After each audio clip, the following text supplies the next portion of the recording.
الحمد لله حمد الشاكرين ونؤمن به إيمان المؤمنين ونقر بوحدانية الله باستقرار المقربين أما بعد فأعوذ بالله من الشيطان الرجيم بسم الله الرحمن الرحيم الذين جعلوا القرآن عضين فوربك لنسألنهم أجمعين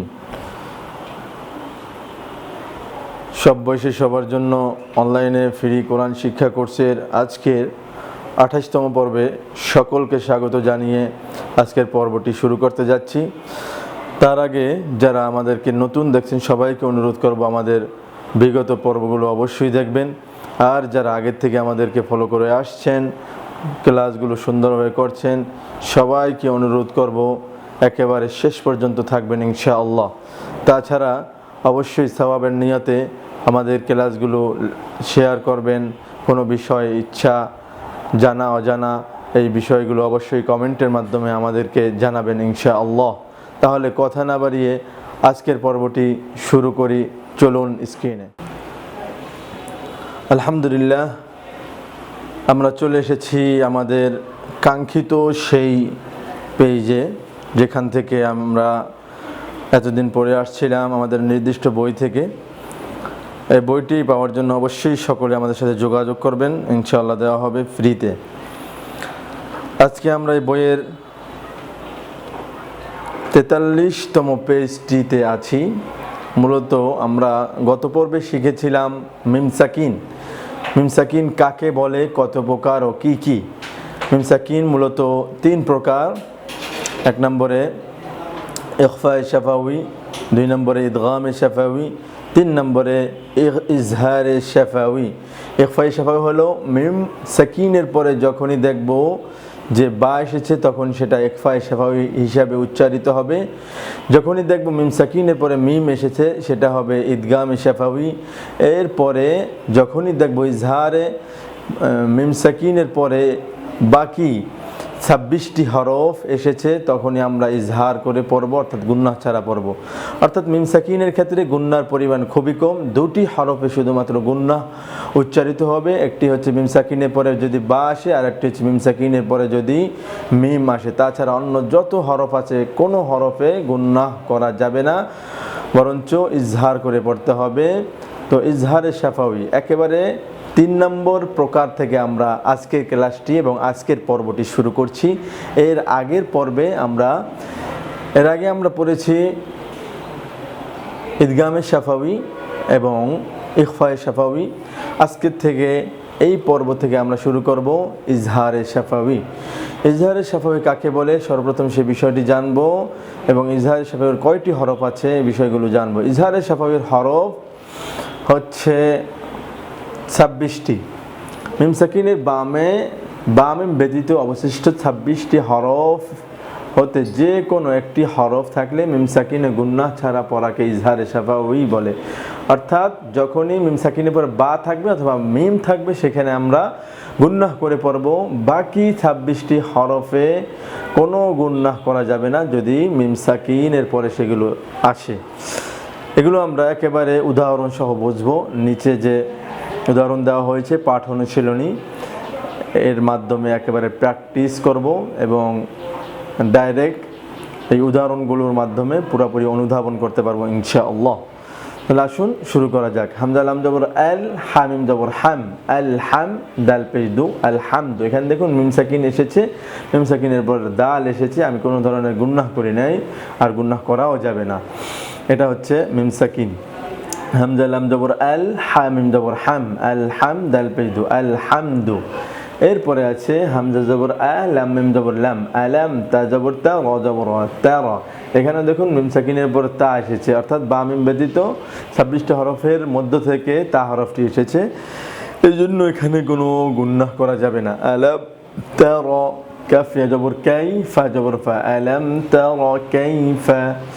এরপরে আছে হামজা জবর আ, লাম মিম জবর লাম, আলাম, ইয়া জিম জবর ইয়াজা, আন লাম জবর আল, আলাম ইয়াজা আল। এখানে দেখুন মিম সাকিনের পরে ইয়া এসেছে, অর্থাৎ বা মিম ব্যতীত 26টি হরফের মধ্যে থেকে ইয়া হরফটি এসেছে, এখানেও আমরা গুনাহ করব না। মিম সাকিনের পরে ইয়া এসেছে, তাও আমরা গুনাহ করব না। আর যদি নুন সাকিনের পরে ইয়া আসতো, অবশ্যই আমাদেরকে গুনাহ করে পড়তে হতো যদি ইয়ার উপরে তাজদীদ থাকতো। আলাম ইয়াজআল, এরপরে আছে ওয়াও জবর ওয়া, লাম মিম জবর লাম, ওয়ালাম, ইয়া ওয়াও পেশ ইউ, লাম দাল জবর লাদ, ওয়ালাম ইউলাদ, ওয়ালাম ইউলাদ। এখানে দেখুন মিম সাকিনের পরে ইয়া এসেছে, এখানে কোনো গুনাহ করব না ইনশাআল্লাহ। এরপরে আছে ওয়াও জবর ওয়া, বা জের বি, ওয়া বি, হা মিম জবর হাম, ওয়া বি হাম, দাল জের দি, কাফ জবর কা, ওয়া বি হাম দিকা। এখানে দেখুন মিম সাকিন এসেছে এবং মিম সাকিনের পরে দাল এসেছে, অতএব এটা ইজহার হয়েছে এই জন্য যে এখানে বামিম আসে নাই। বামিম ছাড়া অন্য যে 26টি হরফ আছে সেই হরফগুলোর থেকে একটি হরফ দাল এসেছে, এই জন্য এখানে আমরা গুনাহ ছাড়া ইজহার করে পড়ব ওয়া বিহামদিকা। এরপরে আছে হামজা লাম জবর আল, লাম খারা জবর লা, আল্লাহ, হা পেশ হু, আল্লাহু, ইয়াসিন জবর ইয়াস, তা হা জবর তাহ, ইয়াস্তাহ, জাজের জি, হামজা পেশ উ, আল্লাহু ইয়াস্তাহজিউ, আল্লাহু ইয়াস্তাহজিউ, বাজের বি, হামিম জের হিম, বিহিম, আল্লাহু ইয়াস্তাহজিউ বিহিম। এখানে দেখুন মিম সাকিন এসেছে এবং মিম সাকিনের পরে ওয়াও এসেছে। 26টি হরফের মধ্যে থেকে ওয়াও এসেছে, এই ওয়াও আসার কারণে আমরা কোনো ধরনের গুনাহ করব না, ইজহার করে পড়ব আল্লাহু ইয়াস্তাহজিউ বিহিম। এরপরে আছে ওয়াও জবর ওয়া, ইয়া জবর ইয়া, ওয়া ইয়া, মিম দাল পেশ মুদ, দাল জের দাল পেশ দু, হা মিম পেশ হুম, ওয়া ইয়ামুদ্দুহুম, ফা ইয়াজের ফি, ওয়া ইয়ামুদ্দুহুম ফি, তা গাইন পেশ তু, ইয়া আলিফ জবর ইয়া, তু ইয়া, নুন জের নি, হা মিম জের হিম, তু ইয়ানিহিম, ইয়া আইন জবর ইয়া, মিম জবর মা, হা ওয়াও পেশ হু, নুন জবর না, ইয়ামাহুনা। এখানে দেখুন মিম সাকিনের পরে ফা এসেছে, অর্থাৎ 26টি হরফের অন্যতম হরফ ফা। এই ফাটি আসার কারণে মিম সাকিনের পরে কোনো ধরনের গুনাহ আমরা করব না। এভাবেই শুধু এই কয়টা উদাহরণ না, হাজার হাজার লক্ষ লক্ষ এভাবে মিম সাকিন আসছে এবং অনেক হরফ আছে যেগুলো আসলে ইজহার করে পড়তে হবে, ইজহারে শাফাউই হিসাবে পড়তে হবে। এগুলো আমরা খেয়াল করব এবং কোনো ধরনের গুনাহ করব না। যাই হোক, আমি এই লাইনটি শুদ্ধভাবে পড়িয়ে দিচ্ছি। আল্লাহু ইয়াস্তাহজিউ বিহিম ওয়া ইয়ামুদ্দুহুম ফি তুগয়ানিহিম ইয়ামাহুন। এরপরে এখানে বিশেষ দ্রষ্টব্য বিষয় বলা হয়েছে, মিম সাকিনের বামে ওয়াও এবং ফা থাকলে ইজহারে খাস অবশ্যই মিম সাকিনকে পরিষ্কার করে গুনাহ ছাড়া পড়তে হবে। ইজহারে খাস মানে ইজহার যেটা বোঝানো উদ্দেশ্য সেটা হচ্ছে একেবারে স্পষ্ট করে শুদ্ধভাবে সুন্দরভাবে পড়তে হবে। এখানে দেখুন মিম সাকিনের পরে ওয়াও এসেছে, বিহিম ওয়া ইয়ামুদ্দুহুম, একেবারে স্পষ্ট করে পড়তে। স্পষ্টর ক্ষেত্রে দুইটা ধরন আছে, একটা হচ্ছে ইজহারে খাস একেবারে সুস্পষ্টভাবে, আর একটা ইজহার আছে ইজহারে আম স্বাভাবিক ইজহার, অর্থাৎ এটা এত স্পষ্ট না যতটা স্পষ্ট করতে হবে ওয়াও এবং ফার ক্ষেত্রে। বিহিম ওয়া ইয়ামুদ্দুহুম এই দুইটা ক্ষেত্রে বিষয়টা অবশ্যই আমাদের নলেজে রাখতে হবে শুদ্ধভাবে উচ্চারণ ক্ষেত্রে ইনশাআল্লাহ।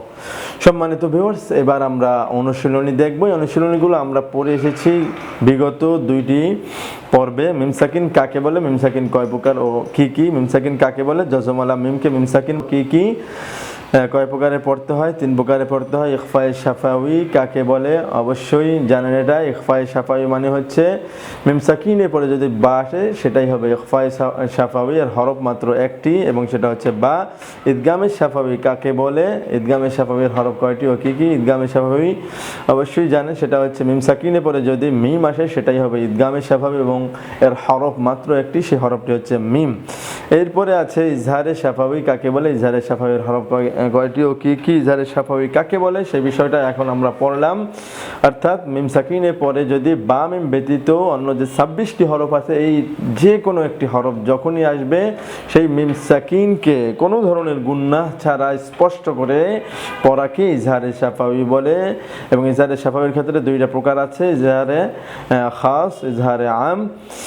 তো ইজহারে শাফাউির হরফ তাহলে আমরা বুঝলাম যে 26টি হরফ হচ্ছে ইজহারে শাফাউির জন্য বরাদ্দকৃত। যখনই এগুলো আসবে তখনই আমাদেরকে একেবারে স্পষ্টভাবে গুনাহ ছাড়া পড়তে হবে। সম্মানিত ভিউয়ার্স, এই হচ্ছে মূলত মিন সাকিনের বিস্তারিত ডিটেলস আলোচনা, উদাহরণ সহ, এক্সারসাইজ সহ। যদি এগুলো আমরা সুন্দরভাবে পালন করি ইনশাআল্লাহ আমাদের আর কোনো মিম সাকিনের ক্ষেত্রে দুর্বলতা থাকবে না। কোনটা মিম সাকিন কোনটা নুন সাকিন হবে সেই বিষয়ে আমাদের সম্যক ধারণা থাকবে ইনশাআল্লাহ। তো আমাদের 10ম পাঠ ইনশাআল্লাহ শেষ হল, মাশাআল্লাহ আলহামদুলিল্লাহ শেষ হয়ে গেল। একাদশ পাঠ আল্লাহ যদি চাহে এখন আমরা শুরু করব। একাদশ পাঠে মূলত যে বিষয়টি নিয়ে আলোচনা করা হয়েছে সেটা হচ্ছে র, পড়ার নিয়ম। র আমরা যখনই র পড়ি তখনই আমাদের মানসপটে ভেসে ওঠে এইরকম একটি চিহ্ন, এইরকম একটি চিহ্ন ভেসে ওঠে। আসলে এই চিহ্নটি এমন একটি চিহ্ন যে চিহ্নকে পড়ার ক্ষেত্রে দুইটা সিস্টেম, তাজবিদ যারা আছেন তাদের মত অনুযায়ী দুইটি সিস্টেমে পড়তে হবে এই রহকে। কিভাবে পড়ব? একটা সিস্টেম হচ্ছে র অবশ্যই পুর করতে হবে, আর একটা সিস্টেম হচ্ছে র অবশ্যই বারিক করতে হবে। তো রর বিষয়ে সবচাইতে বেশি যে আলোচনাটা সেটা হচ্ছে র সবচাইতে বেশি পুর করে পড়তে হয়, অর্থাৎ মোটা করে পড়তে হয়। বারিক করে পড়তে হয় কখন, মোটা করে পড়তে হয় কখন, এই অধ্যায়ের মাধ্যমে, এই আলোচনার মাধ্যমে ইনশাআল্লাহ আমরা শিখব। আসুন তাহলে পড়ে নেই। র স্বাভাবিকভাবে যখন আমরা উচ্চারণ করি অবশ্যই মোটা করে উচ্চারণ করতে হবে, কারণ হচ্ছে র তখন জবর অবস্থায় থাকে, এই জন্য মোটা করে উচ্চারণ করতে হবে। আর র যখন জের অবস্থা থাকে তখন পাতলা করে উচ্চারণ করতে হবে। তাহলে বিষয়টা বুঝলাম। র দুই প্রকারে পড়তে হয়, এক প্রকার হচ্ছে পুর মোটা, 2 নম্বর প্রকার হচ্ছে বারিক বা পাতলা। 5 অবস্থায় র পুর করে পড়তে হয়। হ্যাঁ, 5 অবস্থায় র পুর করে পড়তে হয়। এটা যদি একটা তাজবিদের কায়দা হিসাবে আপনি মুখস্থ করে নেন তাহলে আপনার জন্য আরও সুবিধা হবে। 5 অবস্থায় র পুর করে পড়তে হয়। তাহলে জানতে হবে যে কোন 5 অবস্থায় র পুর করে বা মোটা করে পড়ব। 1 নম্বরে দেখুন এখানে বিষয়গুলো কোন 5 অবস্থায় এখানে আমরা আলোচনা করব। এর পরবর্তী পেজেও এই বিষয়গুলো দিয়ে দেওয়া হয়েছে, কারণ এই বিষয়টা আমাদের একেবারেই স্পষ্ট হওয়া উচিত যে আসলে র কখন কখন পুর করে পড়তে হয়। এই নিয়মটা অনেকে না জানার কারণে কখনো মোটা করতে হয় তখন চিকন করে, আবার কখনো চিকন করতে হয় তখন মোটা করে। এই সিস্টেমটা এই জন্য হয় যে আমরা আসলে নিয়ম জানি না, কায়দা জানি না। এই জন্য র 5 অবস্থায় র পুর করে পড়তে হয় সেই বিষয়টা এখানে একেবারে ডিটেলস উদাহরণের মাধ্যমে আমরা বুঝবো। তো 5 অবস্থার প্রথম অবস্থা হচ্ছে এই লাইন, প্রথম অবস্থা হচ্ছে এই লাইন। প্রথম কোন অবস্থায় র পুর করে পড়তে হবে এটা আমরা জানলাম। রয় জবর অথবা পেশ থাকলে সেই রকে পুর করে পড়তে হবে। যখনই দেখবেন রর উপরে জবর অথবা পেশ চলে এসেছে সেই রকে কোনো চিন্তা ছাড়াই পুর করে পড়তে হবে। যেমন র জবর র পেশ রু, আপনি মোটা করে পড়লেন। এখানে উদাহরণ সহ আমরা আরো ডিটেলস বুঝতে পারবো ইনশাআল্লাহ। র জবর র, হাইয়াজের হাই, রহি, মিম 2 পেশ মুন, রহিমুন। এখানে দেখুন আমি র পুর করে পড়েছি, অর্থাৎ মোটা করে পড়েছি, রা পড়ি নাই, র পড়েছি। রজের রি, রজের রি যদি পড়তাম তাহলে সেখানে চিকন হয়ে যেত। আর র জবর র পড়েছি, এটা দেখুন মোটা করে আমি উচ্চারণ করে পড়েছি। এরপরে আছে র বা জবর রব, বা জবর বা, নুন আলিফ জবর না, রব্বানা। এরপরে আছে র পেশ রু, জাজের জি, রুজি, কফ ওয়াও পেশ কু, রুজিকু। এখানে দেখুন রর উপরে পেশ আছে, অতএব আমি রকে মোটা করে উচ্চারণ করে পড়ব। র পেশ রু বা জবর বা, মিম আলিফ জবর মা, রু বা মা। এখানে দেখুন রর উপর পেশ এসেছে, অতএব রকে মোটা করে পড়ব। এরপরে আছে র জবর র, সিন ও পেশ সু, রসু, লাম 2 পেশ লুন, রসুলুন। এখানেও দেখুন র উপরে জবর আসার কারণে রকে মোটা করে উচ্চারণ করে পড়ব। এটা হচ্ছে প্রথম অবস্থায়। রকে 5 অবস্থায় পুর করার প্রথম অবস্থা হচ্ছে, প্রথম স্টেপ হচ্ছে এটা, যে রর উপরে যখনই জবর আসবে অথবা পেশ আসবে, জবর অথবা পেশ, নির্দ্বিধায় কোনো ধরনের চিন্তা ছাড়া মোটা করে পড়ব ইনশাআল্লাহ। র জবর র, সিন ও পেশ সু, লাম 2 পেশ লুন, রসুলুন, রসুলুন। হা পেশ হুশ, শিন জের শি, হুশি। র তা জবর রত, হুশিরত, রর উপরে জবর আসার কারণে রকে মোটা করে পড়ছি। হামজা র জবর এর, র হা জবর রহ এর রহ, মিম খারা জবর মা নুন পেশ নু। এখানে দেখুন রর উপরে জবর এসেছে, এজন্য রকে মোটা করে অবশ্যই পড়তে হবে। এর রহমানু, এর রহমানু, এর রহমানু। সম্মানিত দিনী ভাই ও বোনেরা, আমরা একাদশ পর্বটি শুরু করেছি। সেখানে পড়ানো হচ্ছিল র পূর্বারিকের যে সিস্টেমগুলো আছে এগুলো পড়ানো হচ্ছিল।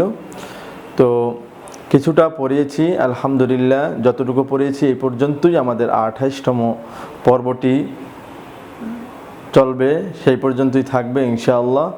আমরা রর বাকি যে অংশটা ইনশাআল্লাহ 29তম পর্বে নিয়ে এসেছি। 29তম পর্বে ইনশাআল্লাহ রর বাকি অংশ, র পূর্বারিকের যে বাকি সিস্টেমগুলো আছে সেগুলো ইনশাআল্লাহ শিখতে পারবেন। তাহলে আগামী পর্ব দেখার আমন্ত্রণ জানিয়ে আজকের মতো এখানেই বিদায় নিচ্ছি। আসসালামু আলাইকুম ওয়া রাহমাতুল্লাহি ওয়া বারাকাতুহু।